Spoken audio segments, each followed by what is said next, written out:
वाचला पाढा। दिंडोडा येथे प्रकल्पग्रस्तांवर होत असलेल्या अन्यायाविरोधात चुला जलाव ठिय्या आंदोलन। विदर्भ पाटबंधारे विकास महामंडळ नागपूर यांच्याकडून दिंडोडा प्रकल्पग्रस्त शेतकऱ्यांना उचित न्याय मिळावा याकरिता तयार केलेला शासनाने 240 कोटींचा प्रस्ताव मंजूर करावा व 240 कोटींच्या प्रस्तावावर मंजुरी मिळेपर्यंत धरणाचे काम बंद करण्यात यावे याकरिता प्रकल्पस्थळी दिनांक 23 जानेवारी 2025 पासून चूल जलाव बेमुदत आंदोलन करीत आहे। सातत्याने उपोषण, बैलगाडी मोर्चा, धरणे, नारे, निदर्शने असे अनेक आंदोलने प्रकल्पग्रस्तांकडून करण्यात येत आहे। त्यामुळे शासनाने 240 कोटी रुपयांचा प्रस्ताव मंजूर करण्यासाठी अप्पर मुख्य सचिव जलसंपदा मुंबई यांच्याकडे प्रस्ताव मंजूर करण्यात यावा याकरिता पाठवण्यात आला आहे, परंतु शासनाकडून याची दखल घेतली गेली नाही। दिनांक 23 जानेवारी 2025 रोजी सकाळी 11 वाजेपासून चूल जलाव बेमुदत आंदोलन सुरू झाले आहे।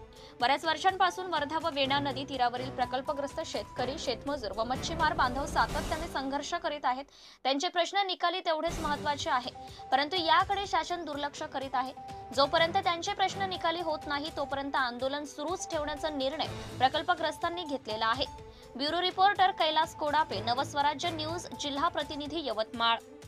2 वाजता लाईन उपलब्ध करून दिली, एवढी कृपा या शासनाने केली। मने माझा बाप खूप कापूस पिकला, या सालात पण हाय रे देवा, या सालात पण हाय रे देवा। हे काय नवीनच किमया झाली, कापसाची किंमत मात्र कवडी मोल झाली। एवढी कृपा या शासनाने केली। दुष्काळात तोरवा महिना आला, प्रकल्प बनवण्याकरिता जमिनी घेऊन गेला। आता आत्महत्या करतो की काय माझा बाप, या विचाराने रात्रभर झोपत नाही आली। एवढी कृपा या शासनाने केली।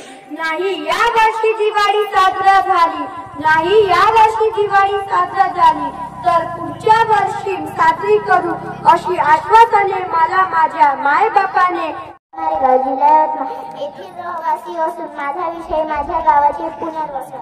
कोरोनाच्या काळात जगाचं पोट भरणाऱ्या माझ्या बापाला तुम्ही म्हणता तो जगाचा पोशिंदा आहे।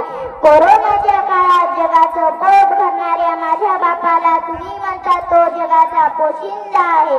तो जर स्वतःसाठी लढला तर तुम्ही म्हणता तो दहशतवादी आहे। तो जर स्वतःसाठी लढला तर तुम्ही म्हणता तो दहशतवादी आहे। घाबरू नका साहेब, तुम्हाला मत देऊन दिल्लीच्या तख्त्यावर बसविणाऱ्या आणि कृषी कायदे मागे घेणाऱ्या अहो साहेब, माणसाला जगण्याकरिता अन्न, वस्त्र, निवारा या गोष्टीची आवश्यकता आहे।